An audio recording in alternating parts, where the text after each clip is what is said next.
Jamil sihat.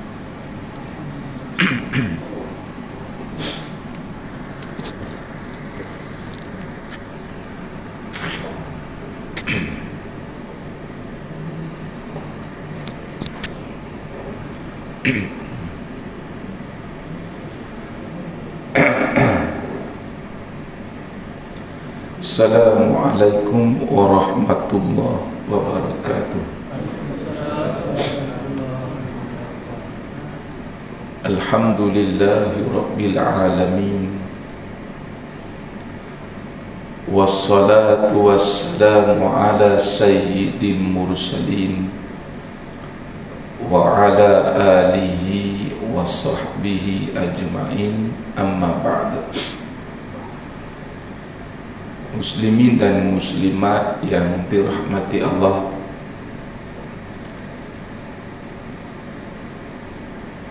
untuk muzakarah kita pada pagi ini, sudah tentu kita akan bermuzakarah tentang perkara yang berkaitan dengan soal kemerdekaan.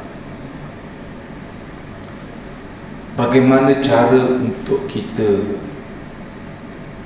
menjadi orang yang sebenar-benar dimerdekakan oleh Allah. Kata Nabi sallallahu alaihi wasallam, ada dua cara jika kita mahu dimerdekakan oleh Allah. Yang pertama, kata Nabi, an ta'budallah.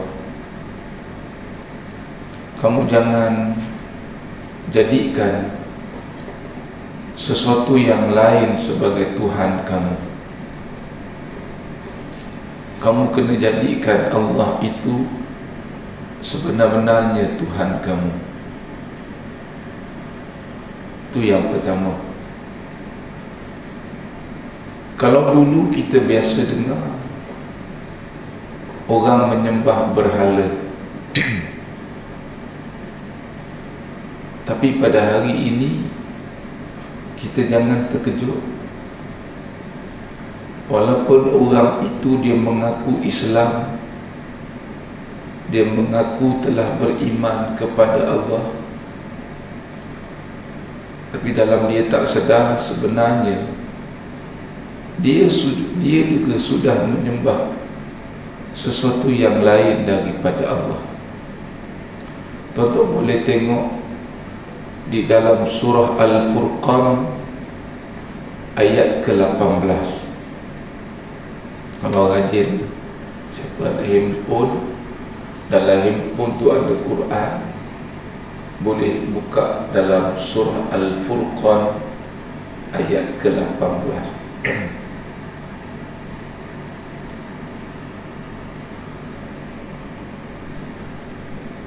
Akan berlaku di akhirat nanti apabila manusia, terutamanya orang yang tidak beriman kepada Allah, mereka akan dihimpunkan di padang mahsyar. Dalam perhimpunan itu Allah Ta'ala akan tanya kepada mereka, kenapa ketika di dunia dulu kamu tidak mahu beriman kepada aku? Dan kenapa di dunia dulu kamu tidak mahu menyembah aku? Lalu manusia jawab, wahai Allah, dulu ketika di dunia kami mahu beriman kepada engkau, kami mahu menyembah engkau, tetapi kami telah disesatkan oleh berhala-berhala yang kami sembah. Kami telah dipesongkan oleh berhala-berhala yang kami sembah. Itu jawapan manusia.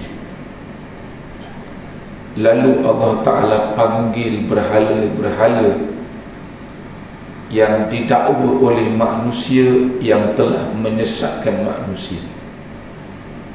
Allah Ta'ala bertanya kepada berhala, "A'antum adlaltum ibadi haula'i am hum dhallus sabil?" Wahai berhala, benarkah kamu yang telah menyesatkan manusia? Benarkah kamu yang telah memesongkan manusia? Lalu berhala jawab, qalu subhanak, maha suci engkau wahai Allah. Ini jawapan berhala. Makana yang bagi lana an nattakhidha min dunika min awliya. Wahai Allah, bagaimana kami nak sesatkan manusia? Bagaimana kami nak pesongkan manusia, wahai Allah? Kami sendiri pun meminta dan memohon pertolongan dan perlindungan daripada Engkau. Dalam erti kata, berhala kata, wahai Allah, kami sendiri pun Islam, beriman kepada Engkau wahai Allah. Ini jawapan berhala. Lalu Allah Ta'ala tanya, kalau begitu siapa yang menyesatkan manusia? Tuan-tuan tengok jawapan berhala. Dia kata, walakin matta'tahum wa aba'ahum hatta nasu dzikra. Wahai Allah, yang menyesatkan manusia di dunia dulu bukan kami, tapi yang menyesatkan manusia ketika di dunia dulu ialah harta benda yang kau berikan kepada mereka, wang ringgit yang mereka cari, yang mereka himpun, harta dunia yang mereka kejar, anak, isteri, keluarga mereka, pangkat, darjat dan kedudukan. Semua inilah yang telah menyesatkan manusia sehingga manusia lalai daripada mengingatimu wahai Allah. Tengok, maknanya dalam kita tak sedar, walaupun kita tak sembah berhala, tapi rupa-rupanya dalam tak sedar kita telah menjadikan duit kita, harta kita, dunia kita sebagai sembahan kita. Sehingga ada di kalangan kita yang sanggup tolak ke tepi soal halal dan haram. Sanggup kita saling berbunuh-bunuhan sesama kita, saling kata mengata sesama kita, saling bermusuhan sesama kita, semata-mata kerana dunia. Kerana itulah Nabi ajar kepada kita, wahai manusia, merdekakanlah diri kamu daripada dua perkara ini. Jangan sembah sesuatu yang lain daripada Allah. Dan yang kedua, jangan sesekali kamu melakukan apa-apa perbuatan yang boleh mensyirikkan Allah. Kerana hal ini akan menyebabkan kamu ditimpa bala, ditimpa azab oleh Allah. Tuan-tuan boleh tengok di dalam Suratul Nisa ayat ke-48. Di situ Allah Ta'ala sebut, innallaha la yaghfiru an yushraka bihi wa yaghfiru ma duna dzalika liman yasha. Apakah musibah, bala yang akan menimpa ke atas orang yang melakukan perbuatan syirik ni? Iaitulah Allah Ta'ala tidak akan memberi pengampunan kepada mereka. Inilah azab, inilah musibah yang sebesar-besar musibah yang menyebabkan manusia tidak akan mendapat pembebasan di akhirat nanti.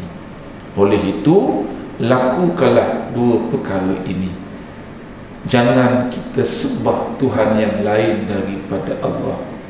Yang kedua, jangan sesekali kita melakukan apa-apa perbuatan yang boleh mensyirikkan Allah. Baik. Apabila kita berjaya melakukan dua perkara ini, maka sedarlah wahai saudara-saudari yang dirahmati Allah, sesungguhnya kita telah dimerdekakan oleh Allah. Kita telah digolongkan oleh Allah di dalam golongan orang-orang yang bertakwa kepada Allah.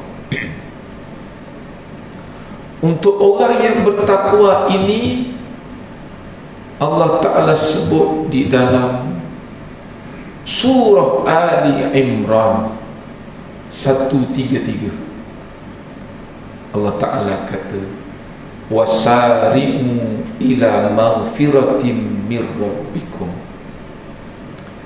wa jannatin arduha as-samawati wal ard uiddat lil muttaqin. Orang bertakwa ni orang yang akan menerima pengampunan daripada Allah. Allah Ta'ala akan ampunkan setiap dosa-dosa dia. Dan Allah Ta'ala beri jaminan, orang bertakwa ini orang yang Allah Ta'ala akan sediakan syurga kepadanya. Ini bukan sebarangan tempat. Yang mana syurga itu, kata Allah, bidang dia bukan depan, bukan belakang, bukan atas, bukan bawah. Bidang dia, keluasan tepi dia, seluas langit dan bumi. Khusus untuk orang yang bertakwa. Siapa dia? Orang yang berjaya melakukan dua perkara. Dia tidak menyembah Tuhan yang lain daripada Allah, dan dia tidak melakukan sebarang perbuatan yang boleh mensyirikkan Allah.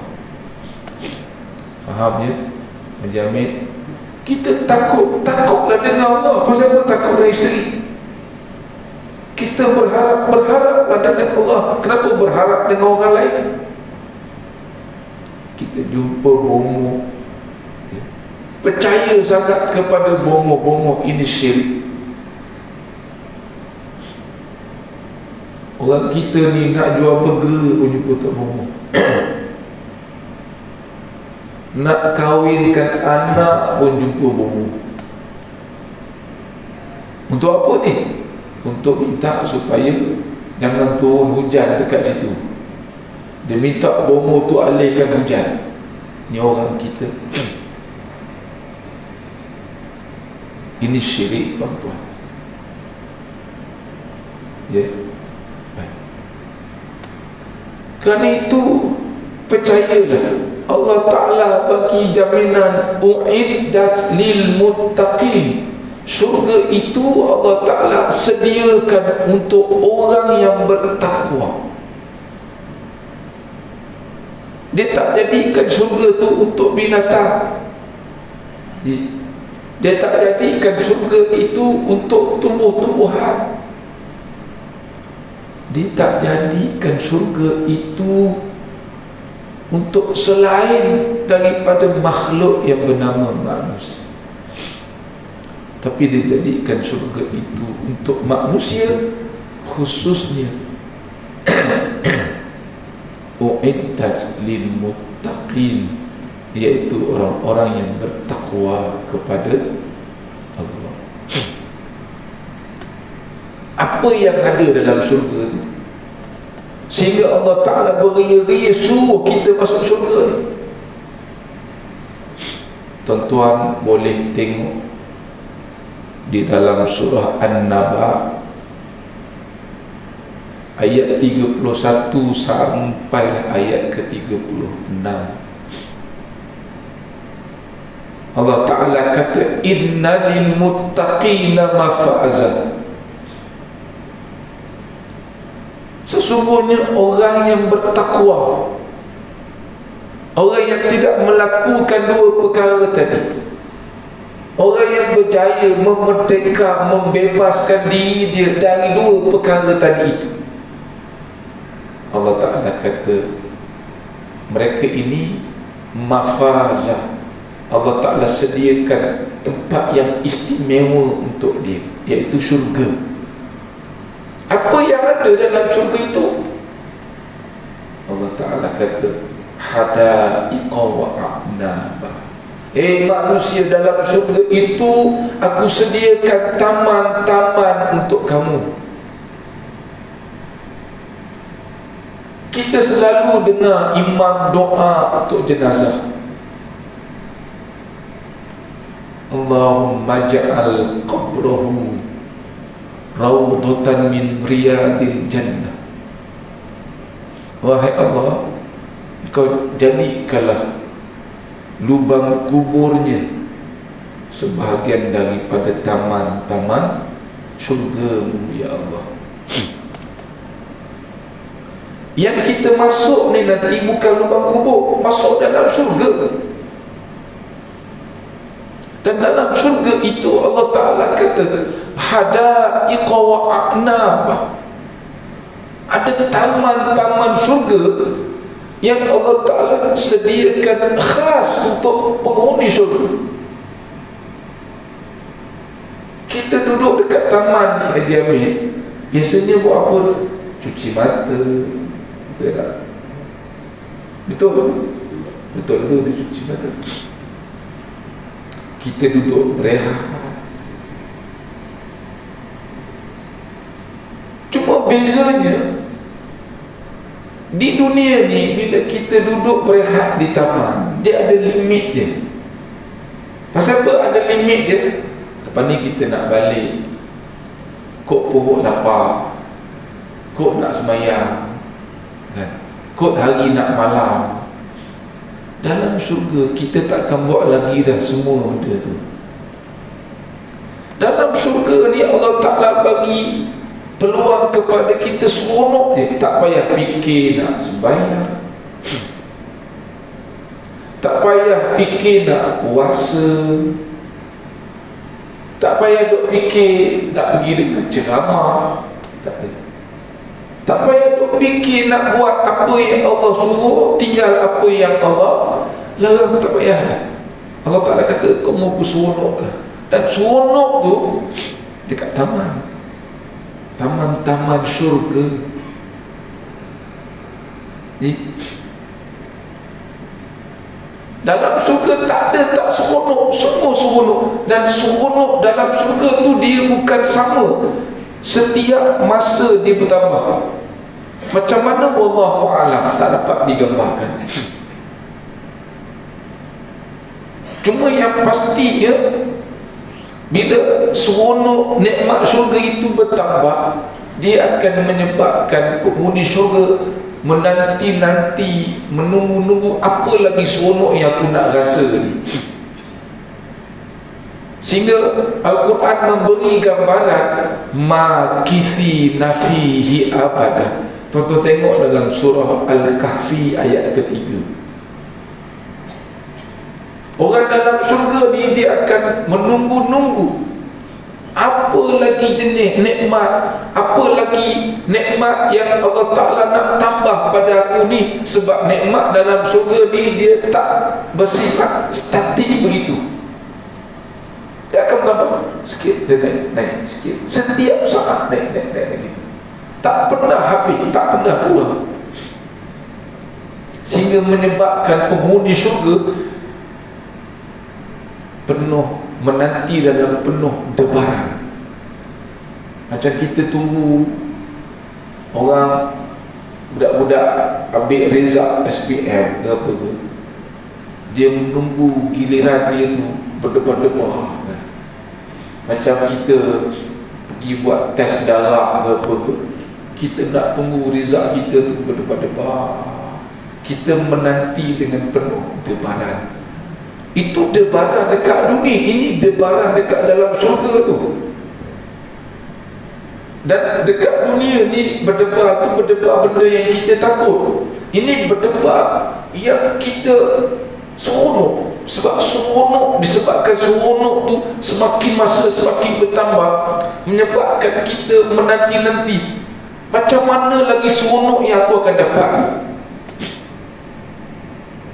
Sehingga Allah Ta'ala kata ma'akisi nafihi abadah. Pasal apa? Tak cukup dengan taman, Allah Ta'ala jadikan pula wa'aknaba, jenis-jenis makanan, jenis-jenis buah-buahan yang ketika di dunia dulu kamu rasa sedap, dalam syurga, ya Allah, nak kata beribu kan masih boleh dihitung, tak boleh dihitung sedapnya makanan buah-buahan dalam syurga. Sebab nafsu tak ada. Jisa yang ada nikmat. Dekat dunia ni kita boleh rasa sedap tak sedap sebab nafsu. Bukan semua orang suka musangki. Ada orang suka duit kahwin. Apa Haji ambil ni, semua bak kahwin semua dia suka.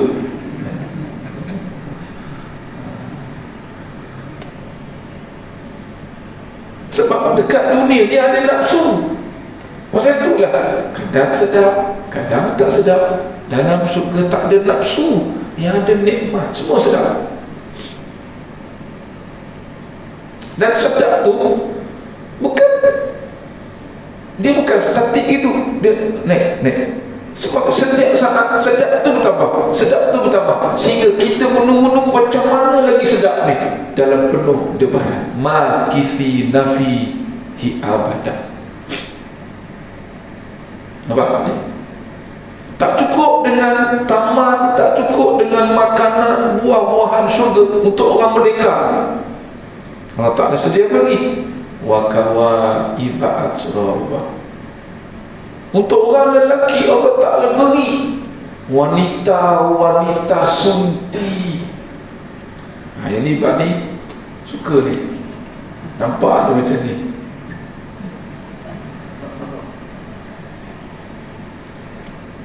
Dalam syurga tak ada lagi dah orang tua-tua, tak ada. Perempuan pun tak ada yang tua, lelaki pun tak ada yang tua. Semua muda belaka. Kalau perempuan tu cantik belaka, yang lelakinya kacak belaka. Dalam syurga nanti kita tengok perempuan tengok lelaki, tak ada yang tak elok, semua elok belaka. Sebab dah tak ada nafsu. Tapi nikmat tu ada. Yang dekat dunia ni kita tengok, ini lawa, ini tak lawa, itu nafsu. Ke gitu aja dia. Kat dalam syurga tak ada. Semua cantik belaka. Dan cantik yang kita tengok tu, dia bukan kekal, bahkan dia bertambah. Tak tahulah saya tak tahu nak gambar. Kita akan suka tengok, nak tengok, menyebabkan nak itu kita menanti-nanti apa lagi cantik, macam mana lagi cantik Allah Ta'ala nak bagi kat aku. Makisi nafihi abadah. Kita berdebar-debar. Jelas.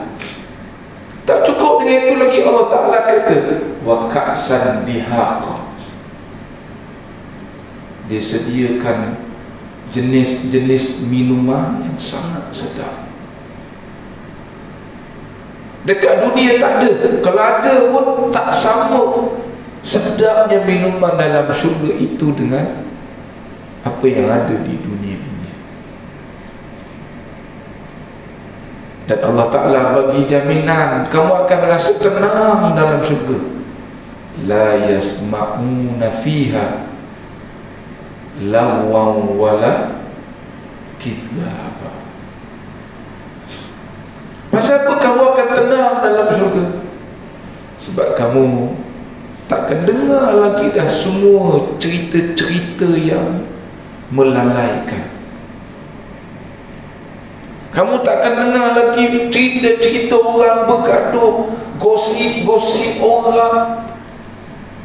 Kamu takkan dengar lagi cerita-cerita yang berkaitan dengan politik lah, apalah, tak ada. Berperang sana, berperang sini, banjir sana, banjir sini, tanah runtuh, gunung berapi.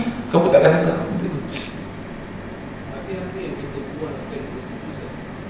Masuk surga dulu. Tu.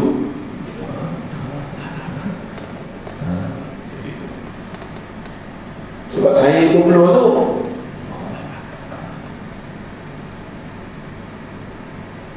Kita duk pening kat sini ni sebab macam-macam benda kita dengar. Najib kena tangkap lah, mahkamah bicara lah, politik lah, macam-macam lah, macam-macam. Mula dia mula jiwa kacau. Dan dalam surga Allah Ta'ala kata wala kidzaba, kamu takkan dengar lagi cerita-cerita yang mendustakan, tak ada.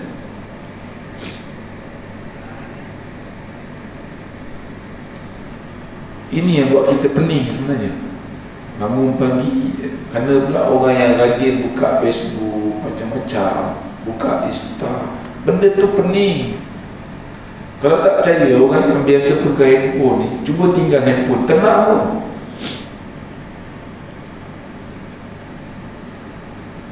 Kalau dia tak kisahlah, tapi kalau dia kisah, pening tu, tak ada handphone tu, gitu.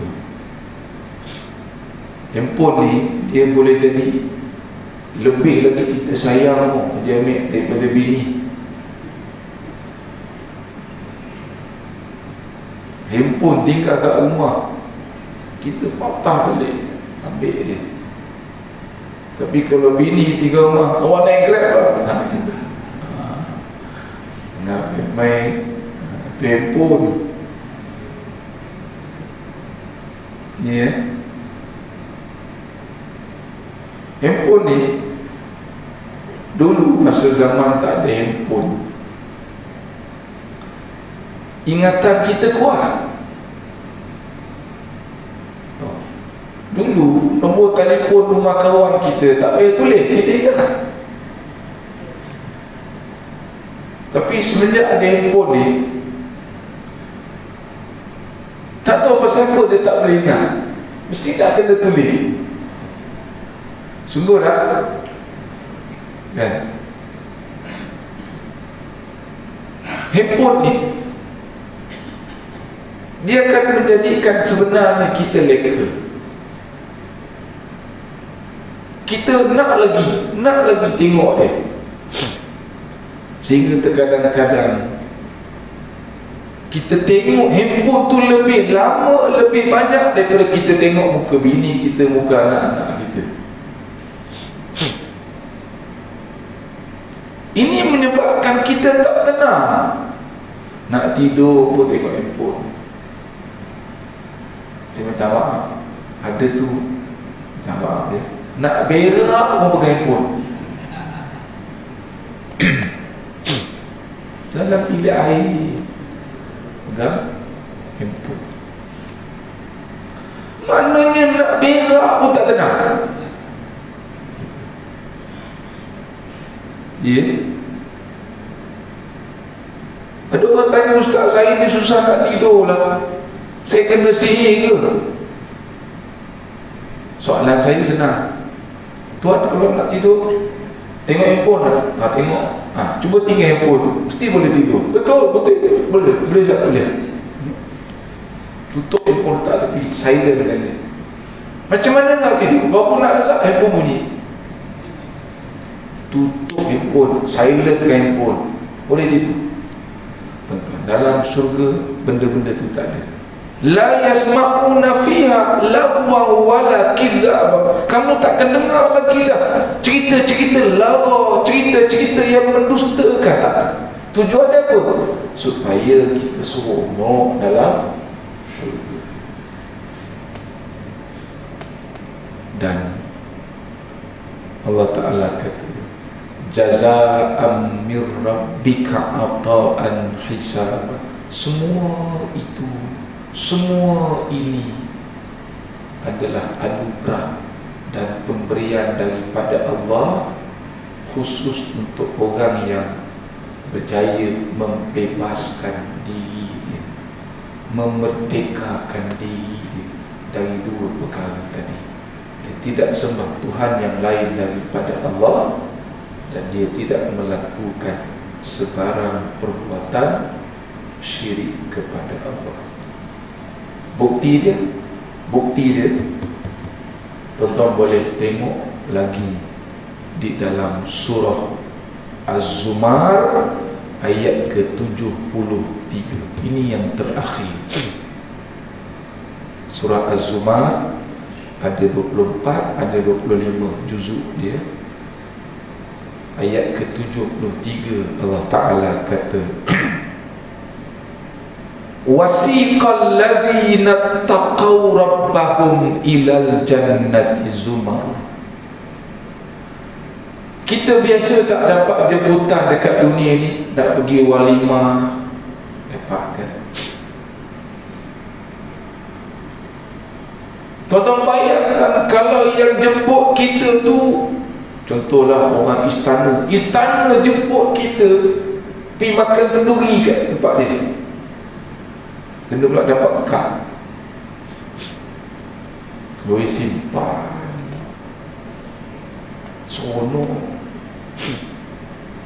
Perdana Menteri jemput kita makan kenduri tu. Kalau selama menteri besar jemput kita makan kenduri tu, seronok. Tuan, Allah Ta'ala jemput, Allah Ta'ala suruh orang yang bertakwa ni, pergilah kamu ke syurga aku. Dan Allah Ta'ala cerita lagi, nanti kamu sampai dekat pintu syurga aku tu, kamu akan disambut oleh petugas-petugas aku. Hatta idza ja'uha wa futihat abwabuha. Nanti sampai dekat depan pintu syurga, aku suruh budak aku buka pintu syurga. Dan memang penjaga, malaikat yang jaga syurga tu dah dilatih oleh Allah.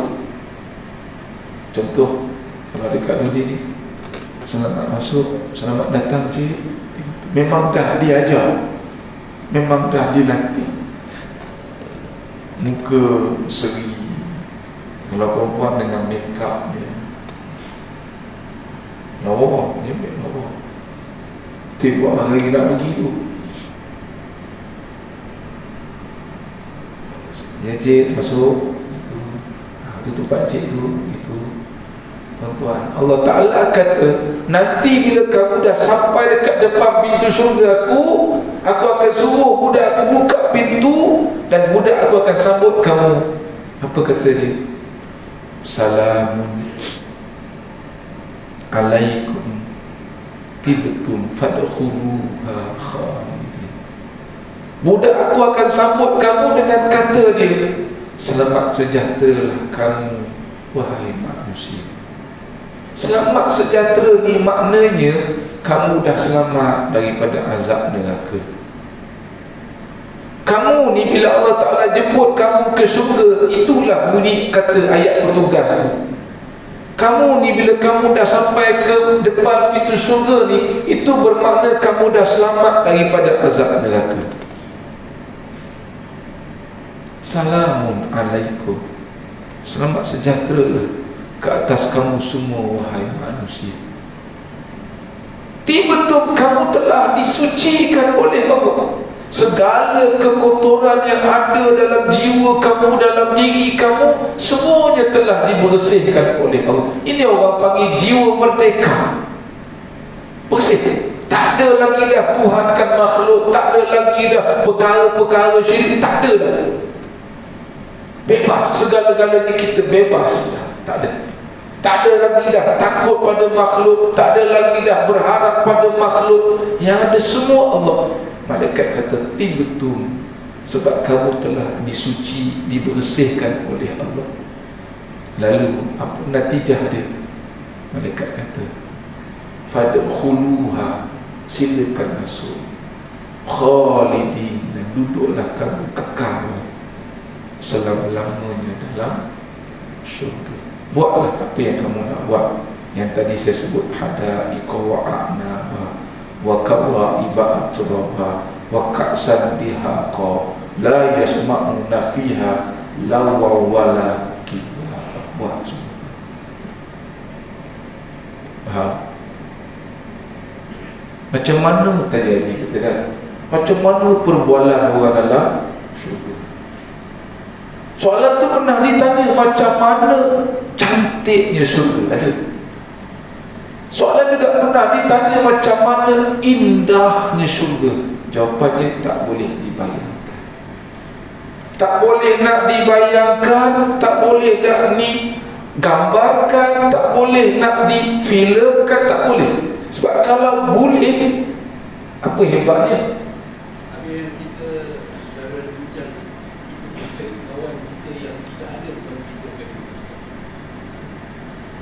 Maksud kalau kita dalam syurga, kalau kita cari mana kawan kita ramai ni tak ada di sini, hari tak ada. Dalam syurga tak pula. Dalam syurga kita bebas untuk buat apa saja. Nak cari ke tak nak cari tak pula. Anak kecil akan cari balik mak dia, itu dalam syurga. Itu bebas, aktiviti bebas. Tapi semuanya menyeronokkan. Cuma memang ada soalan, macam mana gambaran syurga, macam mana cantiknya syurga, macam mana indahnya syurga, kan? Tuan-tuan, jawapan dia tak boleh dibayangkan. Sebab kalau boleh dibayangkan sebenar-benar cantik, indah, lawanya syurga, apa hebatnya? Kalau macam tu kita boleh panggil mana-mana kontraktor, boleh buat dekat dunia ni. Tapi tak boleh nak bayangkan, sebab tu tak ada manusia boleh buat. Tapi peluang untuk membayangkan kod inilah syurga boleh. Kod boleh. Tonton tengok dalam surah Al-Kahfi ayat ke-7 ada. Yang tonton selalu baca hari Jumaat kan, 10 ayat pertama, 10 ayat terakhir tu kan. 10 ayat pertama dalam ayat ke-7 Allah Ta'ala kata apa? Kod lah azab, kod. Inna ja'alna ma'alal ardi zinatan laha linabluwahum ayyuhum ahsanu amala. Allah Ta'ala dalam ayat ini dia menggunakan kalimat ja'alna. Perkataan ja'alna itu berasal daripada perkataan ja'ala, dengan maksud menjadikan. Apa tujuan Allah Ta'ala guna kalimat ja'ala tapi tidak menggunakan kalimat khalaqa? Khalaqa yang kita baca, laqad khalaqnal insan fi ahsani taqwim. Kenapa Allah Ta'ala tak gunakan kalimat khalaqa, tapi Allah Ta'ala gunakan kalimat ja'ala untuk menggambarkan inilah cantiknya dunia? Sebab apa? Allah Ta'ala kata apa? Sesungguhnya kami jadikan, ja'alna. Allah Ta'ala tak kata khalaqna. Sebab kalau kita jumpa kalimat khalaqa, Allah Ta'ala menjadi, dia tak edit, dia jadi ini. Tapi kalau Allah Ta'ala guna kalimat ja'ala, bermakna Allah Ta'ala buat dan dia edit. Dan kita ambil gambar supaya muka kita tu nampak seri, tak nampak kedut-kedut tu, nampak muda sangat, kita edit. Kamera handphone hari ni kan canggih-canggih, gambar tu boleh edit pun. Walahal tak adalah berseri sangat dalam, yang secara real dia tak adalah berseri, tapi gambar yang kita dapat punya berseri. Sebab tu jangan tertipu dengan gambar. Allah, tengok-tengok, ambil kau. Saya cakap ni dekat saya punya mate dulu, orang gaji saya.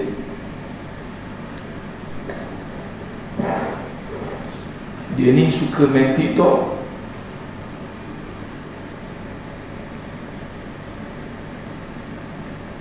Saya tak pernah ada TikTok, tapi isteri saya lah duk intai-intai dia.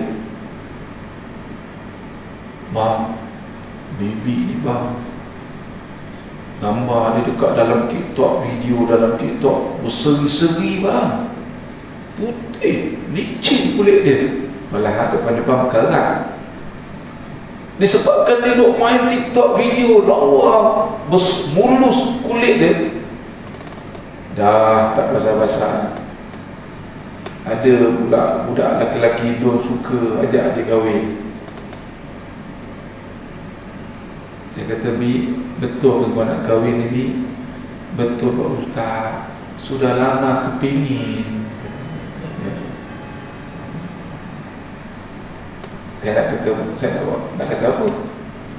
Kamu dah fikir, Bi? Sudah Pak Ustaz. Kamu dah istiqorah, Bi? Tak perlu Ustaz. Kenapa? Tadi tak jawapan dia, sudah lama kepingin. Kau kepingin?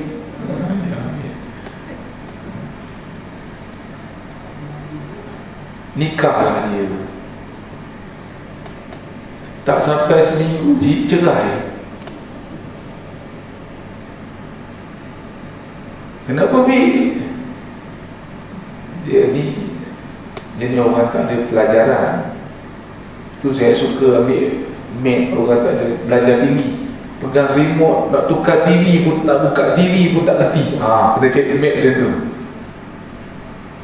Membaca pun tak kerti. Kena cari mate dia tu lah, baru dia buat kerja elok. Kenapa, Bi? Dia ketawa. Kenapa? Yelah Pak Ustaz, dia kata dia tengok saya dalam video nampak lawa, tapi rupa-rupanya tak lawa. Seminggu dia kahwin, cerai. Tengok, edit, manusia edit. Macam itulah untuk dunia ni, supaya manusia boleh juga bayangkan mungkin inilah syurga. Tapi ingat, cantik syurga tu, cantik dunia ni untuk dunia je. Dia tak boleh lebih. Allah Ta'ala kata apa? Janganlah kami jadikan apa yang ada di atas dunia ini perhiasan. Perhiasan itu maksudnya untuk dunia saja. Kita tak boleh nak kata, ya Allah, cantiknya dunia ni, mungkin macam ni lah cantiknya syurga. Tak boleh. Kita tengok, tak maaf, cantiknya perempuan ni, oh inilah cantiknya bidadari dalam syurga. Tak boleh. Allah Ta'ala kata, semua cantik-cantik yang ada dekat dunia ni aku edit untuk kamu, sehingga kamu nampak cantik, kamu nampak suka. Cantik dan suka itu Allah Ta'ala kata cukup memadai untuk dunia saja, tak boleh lebih daripada itu.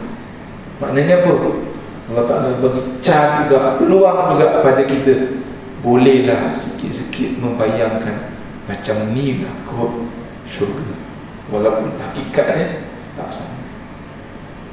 Faham dia? Dan akhir sekali, tuan-tuan kena ingat, saya kena ingat, tuan-tuan kena ingat, ya, muslimat kena ingat, untuk orang yang merdeka ini, sebaik-baik tempat nikmat ajrul amilin, syurgalah sebaik-baik tempat, syurgalah sebaik-baik kediaman untuk orang yang dimerdekakan oleh Allah. Jadi saya rasa cukuplah setakat itu. Tekak pun dah gatal lah. Sekarang lama sangat batuk pula. Nanti insyaAllah kita jumpa dalam siri muzakarah yang lain. Jadi ya tuan-tuan, kita berusaha untuk jadi manusia yang dimerdekakan oleh Allah. Nabi kata dua, sembah Allah dan jangan kita lakukan sebarang perbuatan yang mensyirikkan Allah. Wallahu a'lam. Aqulu qawli hadza wa astaghfirullahal azim. Assalamualaikum warahmatullahi wabarakatuh. Allahumma zidna ilman nafi'ah. Allahumma ja'al jam'ana hadha jam'an marhuma wa tafarruqana min ba'dihi tafarruqan ma'suma. Rabbana hab lana min azwajina wa dhurriyyatina qurrata a'yun waj'alna lil muttaqina imama. Rabbana atina fid dunya hasanah wa fil akhirati hasanah wa qina adzabannar. Walhamdulillahi rabbil alamin. Taqabbalallahu minna.